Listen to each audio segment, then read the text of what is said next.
Good morning. Our topic is all about visualization of division of fraction.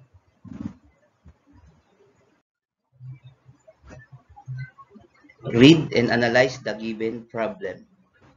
Daimler walks home after school. Then suddenly he passed by a chunk of wood.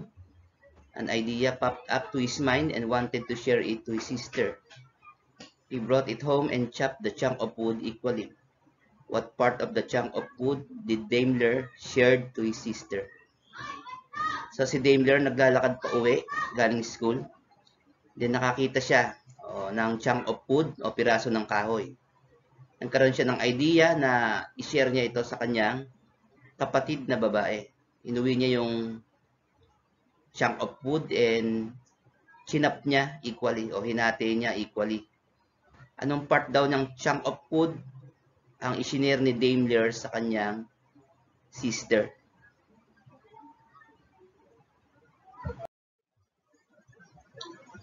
Learning Task 1.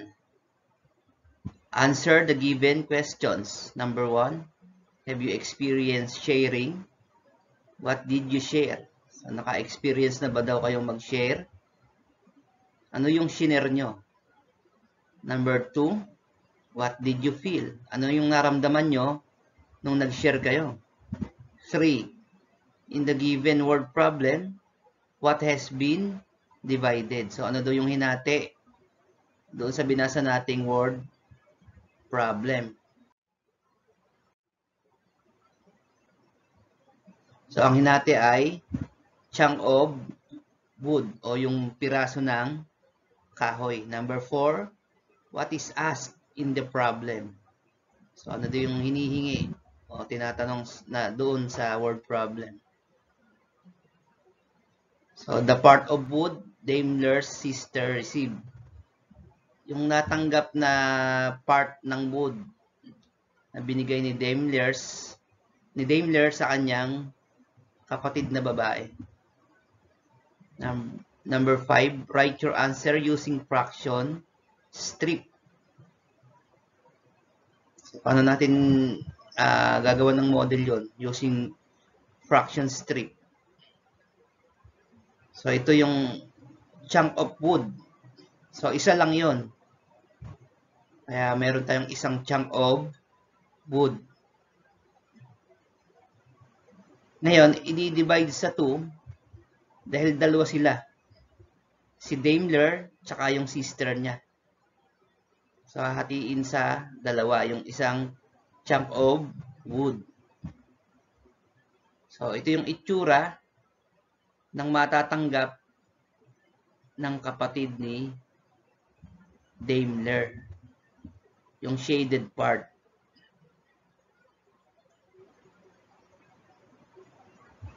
So, mangyayari, 1 divided by 2 is equal to 1/2. So, yun yung matatanggap na part ng sister ni Daimler, yung shaded part, kalahati. Learning Task 2. Do what is necessary. Number 1, take 2 identical pieces of paper and fold one piece into 2 equal parts. Each part of the paper is 1/2. So, kukuha daw kayo ng dalawang identical pieces of paper. So, ito yung una. Ito yung pangalawa. So, yung isa raw, hahatiin sa gitna. O, hahatiin sa dalawang equal parts. So, each part daw ay, ang tawag doon ay 1/2 or kalahati. Number 2, divide one of the 2 parts into 3 equal parts.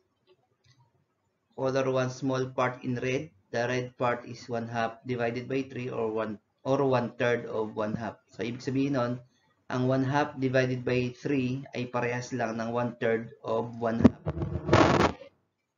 So, yun daw kalahati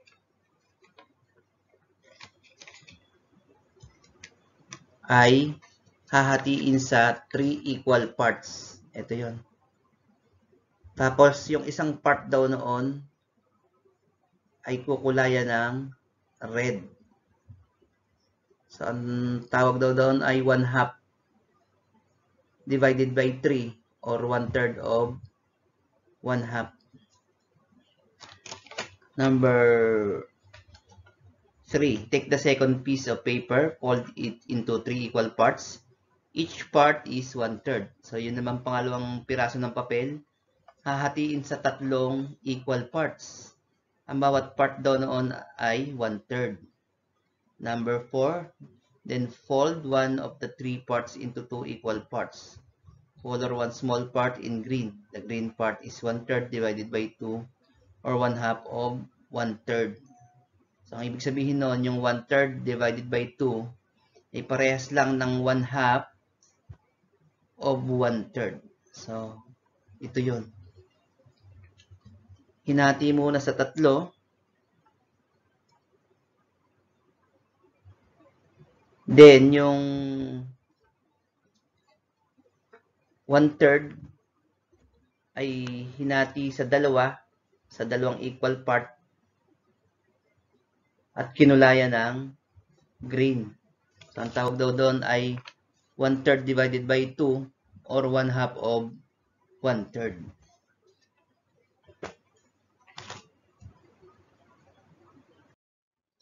Learning task 3. Write each of the following as a fraction. Model the fraction and solve it. So, number 1 is 3 divided by 12.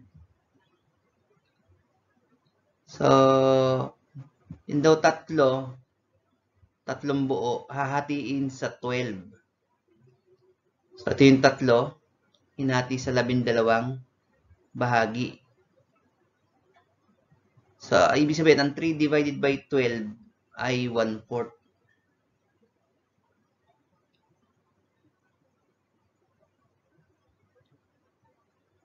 Yung may pink, 1/4. Number 2, 6 divided by 10. Ito yung 6 na buo. Ang tanong, bakit hindi sa 10 bahagi hinati yung 6? Kasi hindi mo mahahati sa 10 bahagi ng equal. So, kaya ang ginawa, yung 10, tinimes sa 3. Kaya yan ay 30 parts.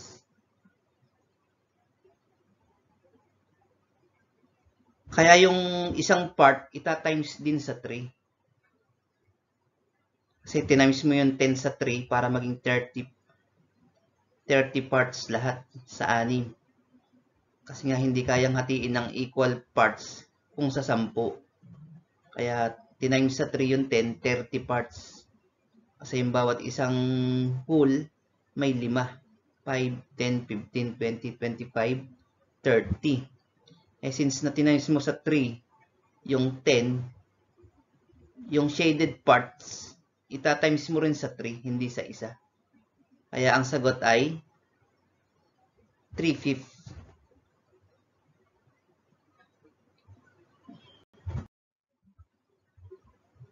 Number 3, 2 divided by 4. So, ito yung 2 buo o 2. Hahatiin daw sa 4 yung 2. So, ito hinati natin sa 4. So, yung isang part, yun ang quotient o sagot. So, ibig sabihin, ng 2 divided by 4 ay 1/2. May shaded part. Number 4, 2 divided by 5. So, ito yung 2. Ngayon, ang tanong, bakit hindi dinivide sa 5 kundi sa 10? Kasi hindi mahahati equal kung sa 5 natin hahatiin yung 2 buo. Kaya ang ginawa, yung 5 tinimes sa 2 para mahati sa 10 parts. Since na tinimes mo sa 2 yung 5, ita-times 2 mo rin yung part na shaded.